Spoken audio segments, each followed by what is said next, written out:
ng mga politiko at bahagi na ng gobyerno na nagnakaw sa atin, nagnanakaw sa atin, mga nakatingin habang may nagnanakaw sa atin, mga kasama ng mga nagnanakaw sa atin, mga alam na may nagnanakaw pero hindi nagsasalita, mga kasama ng mga nagnanakaw, mga nagtatago ng magnanakaw.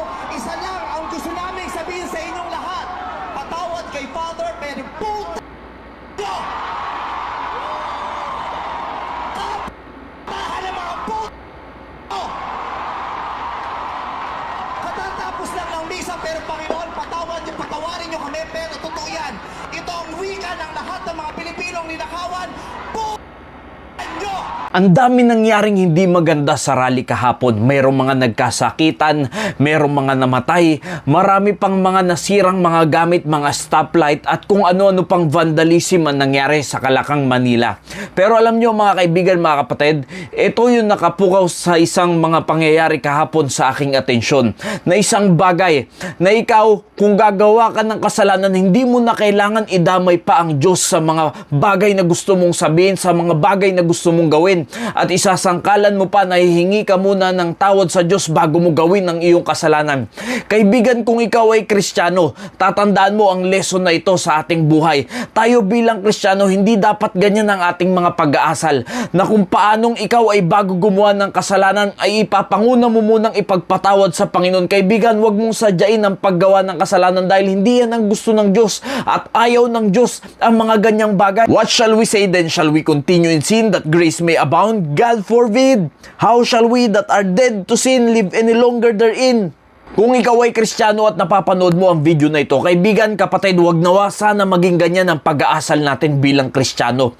Sinabi ng Biblia na tayo ay dapat patay na sa ating mga kasalanan. Huwag mong sabihin na ikaw ay pagpapalain ng Diyos. Huwag mong sabihin na ikaw ay papaburan ng Diyos dahil sa paggawa mo ng kasalanan.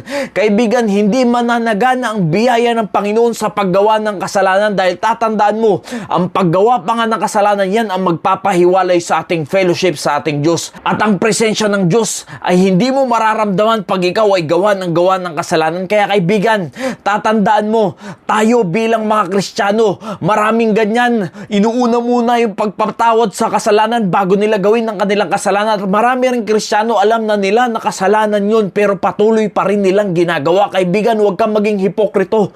Kung ikaw ay nasa pananampalataya, magpatuloy ka, magpakabanal ka. Hindi yung ikaw ay nasa pananampalataya na sige pa rin ang gawa mo ng mga kasalanan at alam mo namang kasalanan to, ipagpapaalam mo pa, idadamay mo pa ang Panginoon. Tulad na lamang sa napanood nating video na sinasangkalan pa ang paghingi ng tawad sa ating Panginoon bago gumawa ng kasalanan.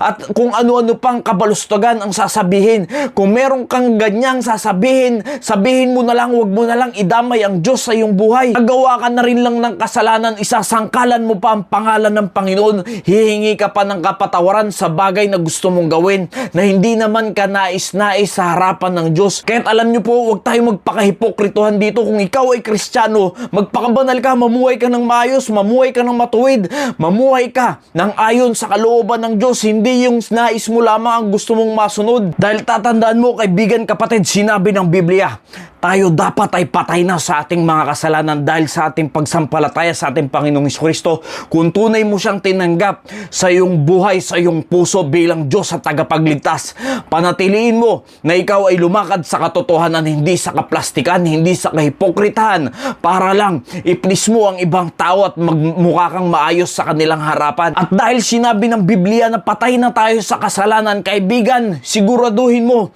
na tayong lahat ay namumuhay na ng ayon sa kalooban ng Diyos at patay na tayo sa mga kasalanang pinaggagawa natin.